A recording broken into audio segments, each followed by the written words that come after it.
너희의 구속자요 이스라엘의 거룩한 이 여호와가 말하노라. 너희를 위하여 내가 바벨론의 사람을 보내어 모든 갈대아 사람에게 자기들이 연락하던 배를 타고 도망하여 내려가게 하리라.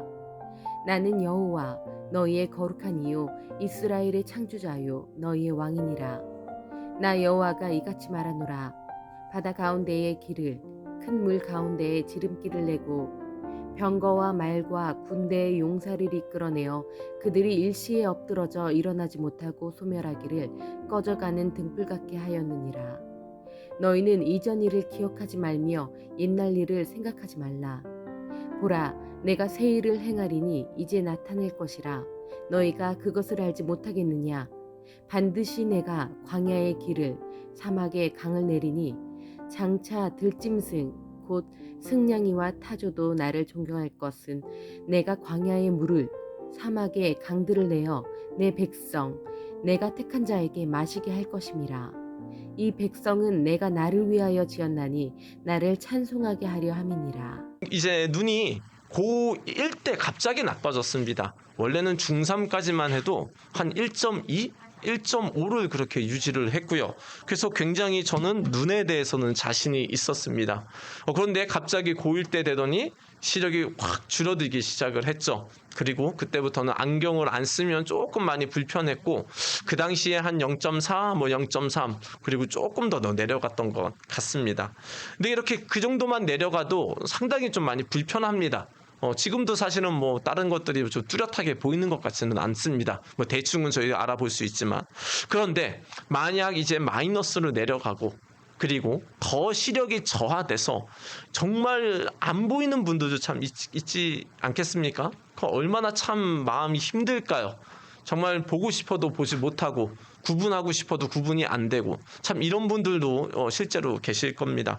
제가 대학부 때 교회에서 대학부 때 실제로 이제 눈이 안 보이는 청년이 계셨습니다. 저한테는 형이었는데 정말 올라오는 데도 있어서도 누가 조금 도와줘야 됐고 당연히 또 계단을 내려갈 때도 또 이렇게 봉 같은 거 가지고 막 하지 않습니까? 굉장히 이렇게 힘들게 나가는 모습을 봤는데 그래도 그분은 감사하게도 그거를 긍정적으로 이기려고 하는 모습을 볼 수가 있었습니다. 아니요, 오히려 우리가 옆에서 가서 뭔가를 좀 도와주려고 하면은 굉장히 아주 그냥 자연스러운 사람처럼 행동하는 그런 그 형의 모습을 보면서 눈이 안 보일지라도 이것 때문에 그 모든 것이 끝나는 건 아니구나. 중요한 건 그분의 마음이었던 것이죠. 그분이 어떻게 마음을 먹고 있냐에 따라 그리고 또 그분이 또 감사하게도 예수님을 믿었기 때문에 눈이 아예 안 보이는 그런 상황에서도 다시 한번 여전히 소망을 가지고 살아가는 그런 모습을 볼 수가 있었습니다. 눈은 예로 들었지만 사실은 우리 인생에는 참 많은 힘들고 어려운 일들이 있습니다. 어떤 분들은 사업이 진짜 갑자기 완전히 폭삭 이렇게 되기도 하고 때로는 자녀가 많이 다치기도 하고 때로는 이렇게 다양한 크고 작은 어려움이 있지 않습니까? 그런데 우리는 그 어려움 가운데 우리가 그거로 낙심하고 끝날 것이 아니고 그러면 이거를 어떻게 우리가 뚫고 나갈 거냐가 참 중요한 것 같습니다. 문제는 다 있지만 이것을 어떻게 우리가 다시 한번 뚫고 나가서 우리가 나아가야 되는지 오늘 성경 말씀은 그것을 말씀을 하고 있습니다. 오늘 말씀을 통해서 힘들고 어려운 상황이 있을지라도 다시 주님 안에서 다시 한번 비상하시는 모두가 되시기를 바라며 그런 마음으로 함께 말씀을 보고자 합니다. 오늘 우리 14절 우리 한번 먼저 좀 같이 보도록 하겠습니다. 이사야서 43장 14절인데요. 같이 있습니다. 시작. 너희의 구속자요 이스라엘의 거룩한 이 여호와가 말하노라. 너희를 위하여 내가 바벨론에 사람을 보내어 모든 갈대아 사람에게 자기들이 연락하던 배를 타고 도망하여 내게 가게 하리라. 아멘. 하나님께서 14절에 보니 이런 말씀을 합니다. 나는 너희의 구속자다, 구원자다, 그렇게 생각하면 될 것 같아요. 그리고 거룩한 자인데 내가 너희를 위하여 내가 바벨론 사람들을 보내겠다. 그러니까 너희는 여기서 그 당시에 이스라엘 사람들을 지금 말하는 겁니다. 하나님의 백성들. 근데 하나님께서 이제 어떻게 한다고 합니까? 바벨론에 사람을 보낸다라고 지금 말씀하죠.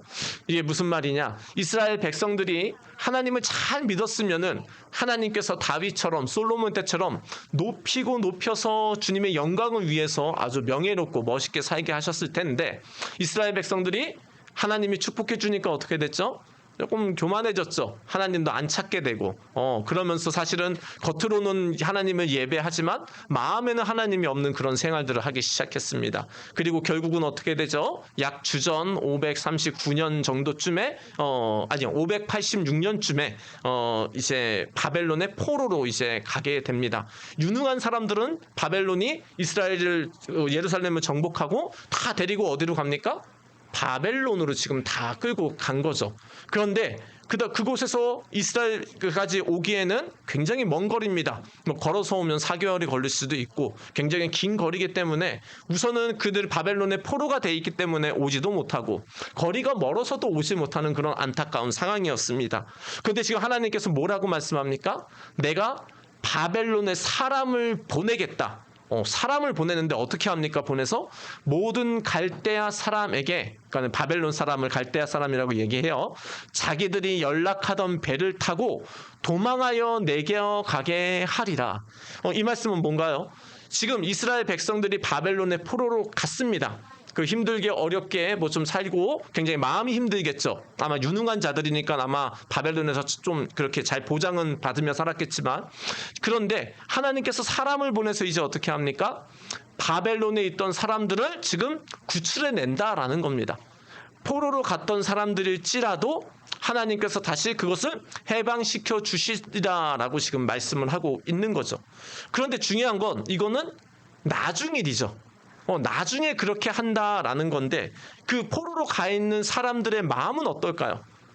불가능해 보였습니다. 우선은 바벨론 그 나라의 군대도 너무 셌습니다. 그리고 아까 말씀드렸듯이 이게 거리에 따라서 500마일 혹은 900마일이 되기 때문에 걸어서 올 수 있는 그런 거리가 굉장히 쉽지가 않습니다. 약탈도 있을 수도 있고 사막이고 지금처럼 고속도로가 뚫려 있는 그런 지역이 아니기 때문에, 그리고 주변에 왔다 갔다 할 때 다양한 그런 짐승들, 지금이야 우리가 총이 있으니까 괜찮지만 그 당시에는 진짜 어떤 짐승이 나타나면 사자나 곰이 나타날 수도 있는 상황인데 굉장히 힘들고 그런 어려운 상황이었죠. 그래서 사실은 바벨론에 포로로 간 사람들은 어떤 마음입니까? 우리는 이제는 쉽지 않아. 이제 끝났어. 우리가 여기서 어떻게 해야 되겠어? 그냥 여기서 잘 정착하며 살아야 되겠다. 아마 또 그런 마음이 있었을 겁니다. 그리고 여전히 또 이스라엘에 남아있는 사람들이 있었죠. 예루살렘에 남아있는 사람들. 그 사람들의 마음은 어땠을까요? 우선은 바벨론이 와가지고 어떻게 했죠? 성벽을 다 허물었습니다. 성벽을 다 허물었다는 거는 이제 다른 나라 사람들이 그 이스라엘 백성들을 어떤 장애물이 없이 다 약탈해 갈 수 있다는 거죠. 성벽이 있으면 방어가 되는데 성벽이 없으니까 바벨론 사람이든 주변에 모압 사람이든 어떤 사람이든지 마음만 먹으면 와가지고 이스라엘 사람들을 다 또 약탈해 가는 겁니다. 실제로 이제 블레셋 사람들은 어떻게 했죠? 이스라엘과 원수 같았던 블레셋 사람들은 이스라엘 사람들이 다 곡식을 다 이렇게 추수합니다. 열심히 농사해가지고 다 추수해 놓으면 그때를 노리고 어떻게 합니까? 그거 다 뺏으러 그렇게 오는 거죠. 얼마나 화가 나고, 화가 난다는 표현도 너무나 좀 적은 것 같습니다. 굉장히 절망인 거죠. 하지만 성벽을 세울 수도 없고, 게다가 뭐까지 많이 무너졌죠? 성전까지도 바벨론에 의해서 무너졌기 때문에 이거는 뭐라 그럴까요? 예배를 드리는데 이게 다 무너져 있는 상황입니다. 좀 예배 드릴 맛도 상당히 나지 않는 거죠. 성벽을 보나 또 성전을 보나 지금 무너진 가옥들을 보나 또 바벨론의 포로로 간 사람들의 그다른 마음들을 보나 이스라엘 사람들은 지금 뭐예요? 절망 가운데 지금 빠져 있고 도저히 사실은 우리는 다시 회복되기가 힘들어라는 그런 마음을 가지고 있었다라는 거죠. 게다가 또 어떤 상황에서 그들이 그렇게 됐습니까? 하나님께 막 충성하다가 지금 포로로 갔나요? 그게 아니죠. 하나님한테 고집 부리고 말씀도 안 듣고 자기 뜻대로 하고 심지어는 어떻게 합니까? 우상 숭배를 하죠. 교회는 갑니다. 성전은 갑니다. 하지만 집에서는 막 하늘의 별들을 막 섬기고 이방의 어떤 우상들을 섬기니까 굉장히 하나님 보시기에도 어떻습니까? 얼마나 화가 났겠습니까? 사실 이스라엘 백성들도 본인들이 그걸 잘 알고 있을 것이고요. 그들은 그들의 죄로 인해서 그렇게 포로로 끌려갔고, 그들의 죄로 인해서 지금 이제 이스라엘의 모든 성벽과 성전까지 다 무너지고 힘든 그런 상황 가운데서 사실은 이제는 우리는 거의 끝났다라고 할 정도인 것이죠. 우리의 6.25 때를 조금 잠깐 생각해 보면 어떨까요? 6.25 때 정말 우리나라가 한순간에 전 세계에서 가장 최악의 빈 약국이 되지 않았습니까? 다 무너지고 지금 우크라이나 혹시 좀 알고 계시나요? 지금 우리가 좀 이제 뉴스니까 새로운 뉴스는 아니니까 잘 조금 안 나오지만 지금도 우크라이나는 여전히 전쟁 중에 있습니다. 그리고 먹을 것이 필요하고 구호 물품이 필요하고 사실은 겉으로 있는 어떤 그런 뭔가 주요 시설들은 이미 거의 다 지금 파괴돼서 아마 완전히 그냥 약간 폐허 상태로 지금 사람들이 살아가는 거죠. 또 열심히 지금 또 전쟁을 지금 하고 있는 것이고요.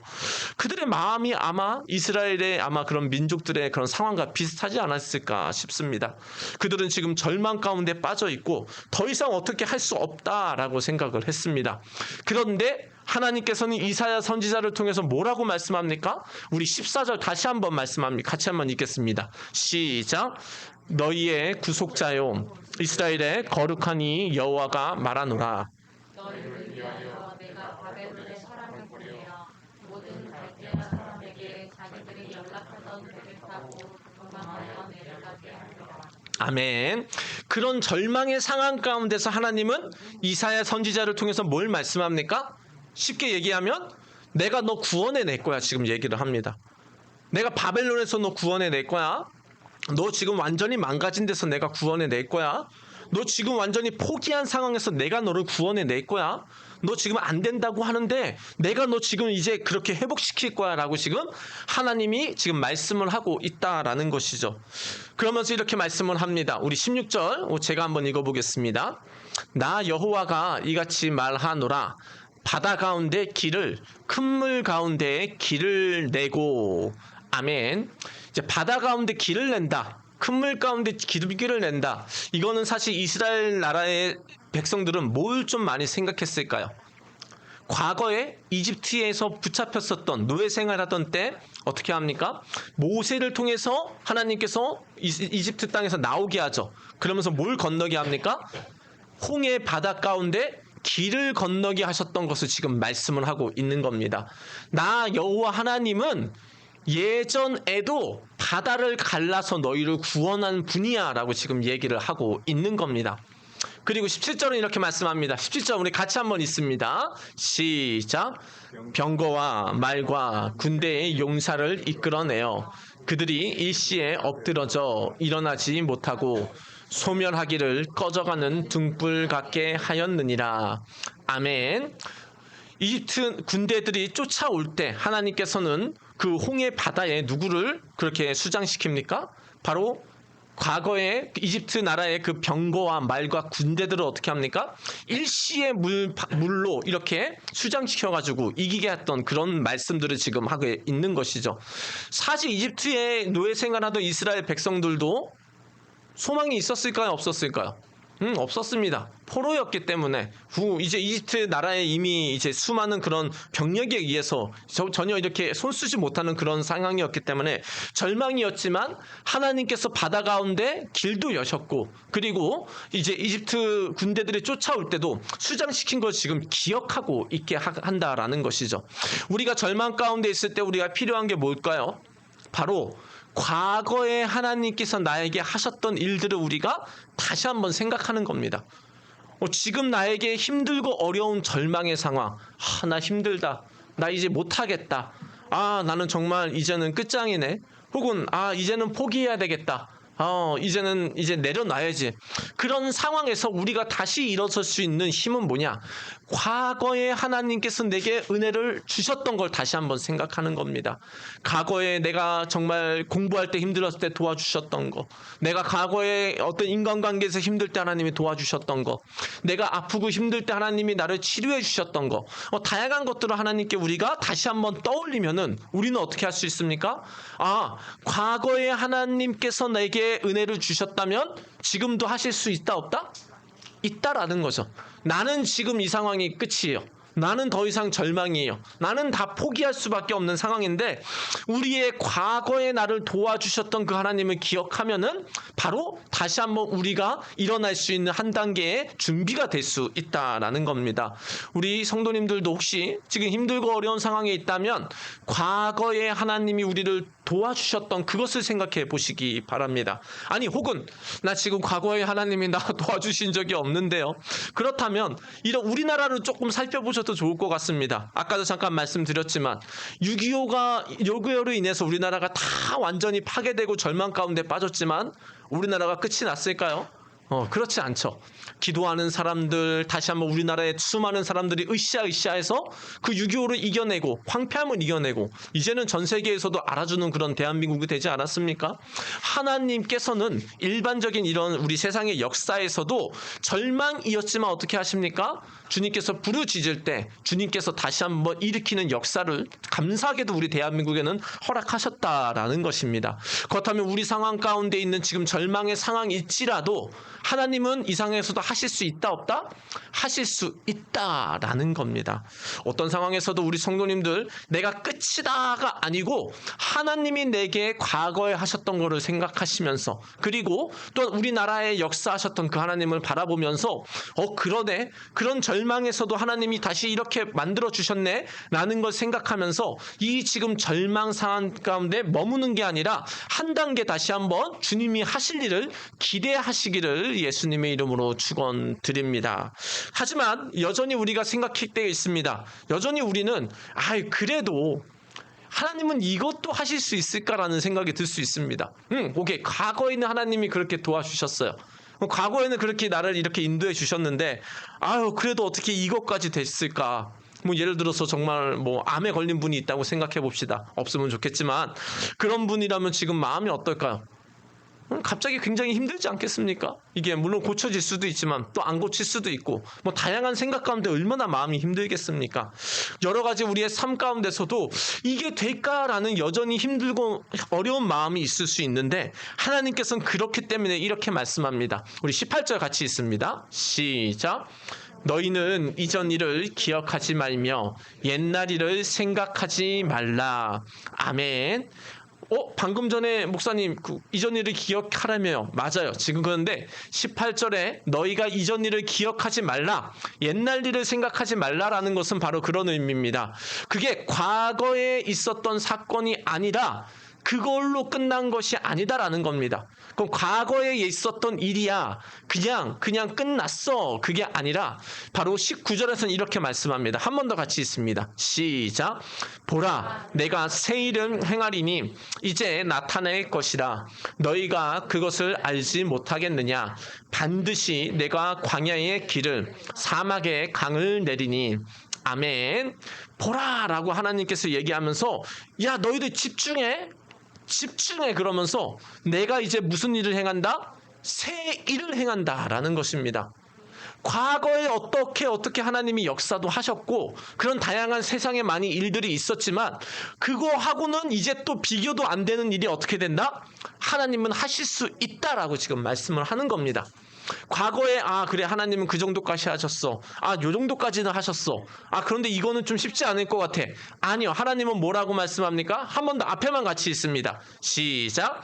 보라 내가 새 일을 행하리니 이제 나타낼 것이라. 아멘. 하나님은 내가 과거에만 그런 일을 했냐? 아니 그리고 과거에 있었던 일 정도밖에 못할 것 같냐? 나는 새 일을 행하는데 너희들에게 나타낼 거다라고 지금 말씀을 하는 거죠. 이 당시에 이스라엘 백성들에게 나타나는 새 일은 뭘까요? 바벨론의 포로인 상태에서 해방이 되는 거죠. 그리고 다 망가진 이스라엘의 성전과 성벽이 다시 재건되는 그런 역사가 있게 되는 것이죠. 그들에게 있어서는 그런 일들이 완전히 일어날 수 없다라고 생각했지만 하나님은 이렇게 말씀하는 겁니다. 보라 내가 새 일을 행할 거고 이제 나타낼 거다라고 말씀을 하셨고요. 실제로 이제는 그 바벨론 나라는 주전 539년에 이제 사이러스라는 그런 이제 왕에 의해서 이제는 그 바벨론이 정복을 당합니다. 그전에는 바벨론이 막 이렇게 막 그 당시 그 지역을 정복하고 굉장히 악랄하게 그렇게 사람들을 대했는데, 이제는 이제 그 사이러스 왕을 통해서 이제는 어떻게 됩니까? 하나님께서 거기를 구원하셔서 이스라엘 나라 백성들을 다시 자기 나라로 원하는 사람은 다 가라, 이런 역사가 있게 돼서 결국은 이스라엘 백성들은 예루살렘으로 돌아오게 되죠. 그리고 예루살렘 성전도 어떻게 됩니까? 성벽도 재건되고 성전도 재건되고 그렇게 하나님께서 회복되는 역사가 실제로 있게 된다라는 겁니다. 하나님께서 우리에게도 말씀합니다. 내가 지금 새 일을 행할 거다. 우리에게 어떤 힘들고 어려운 절망의 상황에 있어도 내가 그것을 행한다라고 말씀을 합니다. 과거에 있었던 그 정도가 아니다라는 거예요. 출애굽 이집트에서 나온 거 아니야. 그거보다 더 큰 일을 하나님이 하실 수 있다라는 겁니다. 과거의 절망 상황에서는 하나님이 그렇게 역사를 하셨지만 지금의 내가 힘들고 어려운 상황에서는 하나님이 여전히 새 일을 행하며 다시 한번 하나님이 일으키실 수 있다라는 걸 지금 말씀을 하고 있는 거죠. 그게 어떻게 가능할까요? 우리 15절 한번 같이 읽습니다. 시작. 나는 여호와 너희의 거룩한 이요 이스라엘의 창조자요 너희의 왕이니라. 아멘. 참, 이 말씀을 참 우리가 묵상해 보면 좋을 것 같아요. 하나님께서, 우리가 믿는 하나님이 어떤 분이다? 거룩한 분이다. 정결하고 죄가 없고 깨끗하고 아주 그냥 거룩한 분이시고, 그분이 또 어떤 분이십니까? 창조주라고 합니다. 이 지구를 만든 게, 우주를 만든 게 하나님이시고, 우리를 만든 게 하나님이시고, 우리가 살 수 있는 이 밟고 있는 땅을 만든 게 하나님이시고, 이 건물을 짓도록 할 수 있는 재료를 만드신 게 하나님이시고, 우리가 숨 쉴 수 있도록 하나님이 공기를 주신 분이 하나님이시고, 우리가 먹을 수 있는 건강을 주신 게 하나님이시고, 그리고 하나님께서 우리가 먹을 수 있는 또한 다양한 과일과 먹거리를 주신 하나님이 창조주다. 우리가 때로는 우리가 너무 말씀을 빨리 읽다 보니까 어떻게 됩니까? 우리가 생각을 많이 못할 때가 있는데, 하나님은 어떤 분이다? 창조주다라고 합니다. 근데 이 창조는 하나님이 어떻게 시켰죠? 막 있는 것을 만들었을까요? 아니면 없는 데서 만들었을까요? 우리 창세기 보면은 하나님은 없는 데서도 있게 하시는 그런 분이신데, 내가 너희들 이제 포로로 갔지만 다시 내가 회복시킬 거야. 너희들 절망 가운데 있지만 다시 내가 일으킬 거야. 왜? 나는 없는 가운데서도 할 수 있는 분이기 때문이야. 너희가 나를 진짜로 믿으면 나는 창조주이기 때문에 너희는 어떤 계산과 상황을 보면서 된다 안 된다를 얘기하지만, 나는 아예 없는 상태에서도 다시 일으킬 수 있는 분이기 때문에 나는 하실 수 있다라고 지금 하나님이 재차 지금 확인시켜주고 있는 것이죠. 그리고 게다가 마지막에 뭐라고 말씀합니까? 나는 너희의 왕이다라는 거예요. 왕은 우리가 생각하기엔 뭔가 좀 그 두 가지가 있죠. 극악무도한 왕이 있는가 하면 어떤 왕이 있습니까? 우리 고대 시대로 가면 백성을 잘 보호하고 어떤 나라의 침범하면 그 대적들을 우리가 또 무찌르는 왕, 보호하고 먹이는 그런 왕인데, 진짜 왕이 누구다라는 겁니다. 내가 너희를 먹이는 왕이야. 내가 너희의 대적들을 물리치는 왕이야. 내가 너희를 가장 안전하게 하는 왕이야 라고 하면서 내가 너희의 진짜 하나님 여호와다라고 지금 우리에게 말씀을 하고 있는 것입니다. 우리는 우리의 상황을 묵상하는 게 아니고 누구를 묵상해야 됩니까? 방금 전에 말씀했던 창조주 하나님을 묵상해야 됩니다. 이 말은 뭐냐? 우리의 절망적인 순간과 환경을 지금 계속 생각하면 절망밖에 없습니다. 힘든 것밖에 없습니다. 그냥 우리의 마음은 계속 힘들어지고 어려워집니다. 그런데 우리가 하나님을 묵상하기 시작하면은 이들은 그게 바뀌기 시작하죠. 왜요? 진짜 하나님이 창조주인가? 정말 주님께서 없는 데서도 일으킬 수 있는가? 이스라엘 백성들도 하나님이 구원해 내셨는가? 하나님께서 그 예수님을 십자가에 죽게 하셨지만 3일 만에 부활시키셨는가?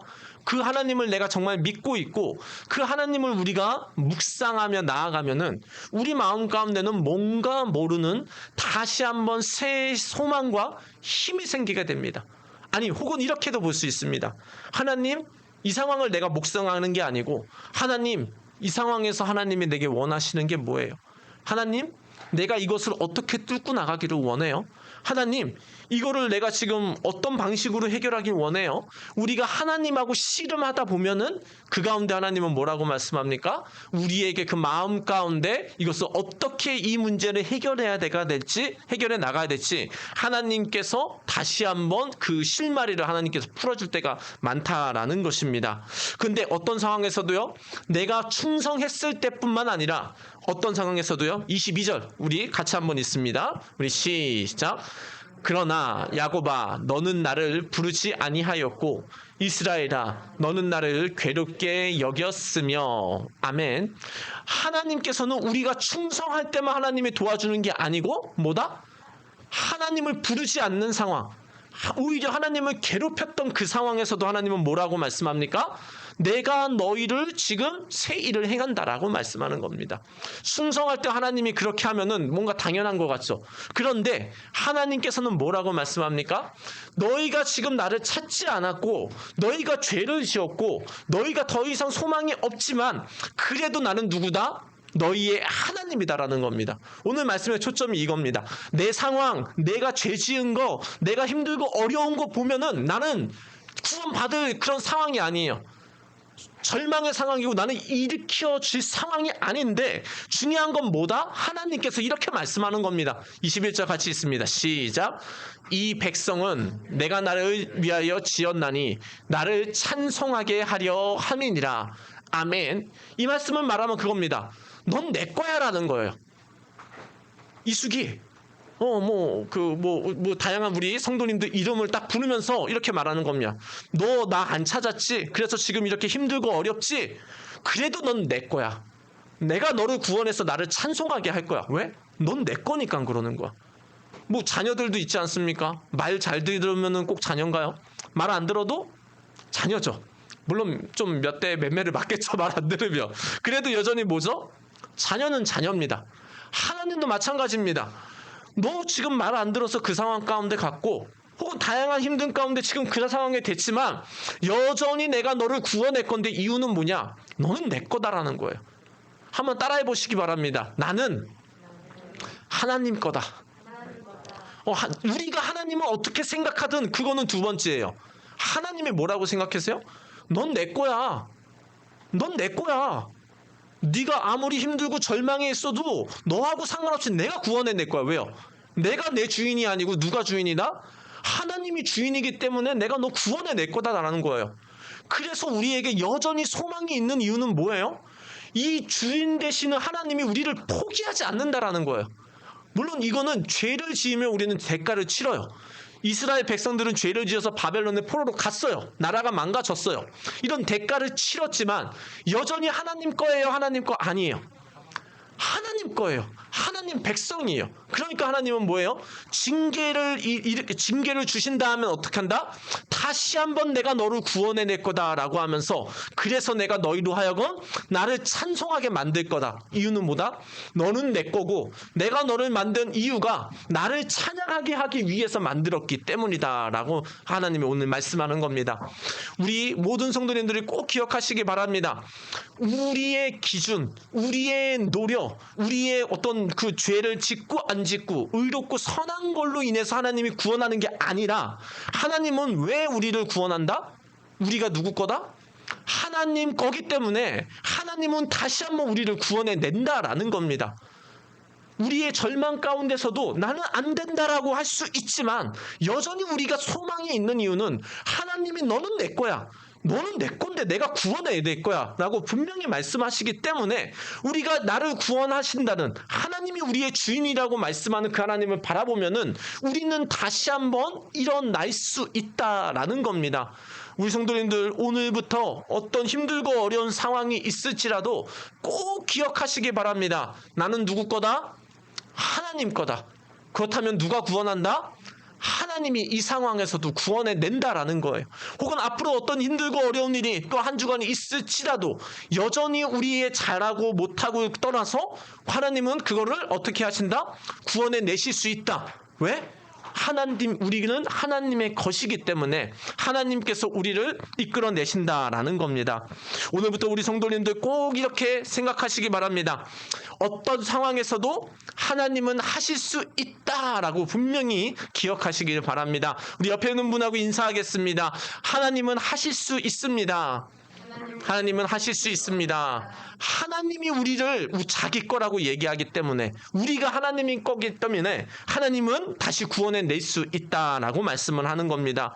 우리 오늘부터 문제를 우리가 생각하는 것이 아니라, 우리의 힘든 상황을 생각하는 것이 아니라, 우리에게 말씀하시는 너는 내 것이야, 너는 나의 찬송을 하게 위해서 만들었어, 너는 내 거야 라고 말씀하시고, 내가 너를 구원해 낼 거야 라고 말씀하시는 그 하나님을 기억하면서 어떤 힘들고 어려운 상황에서도 다시 한번 하나님을 바라보며 일어나시는 모든 성도님들 되시기를 예수님의 이름으로 축원드립니다.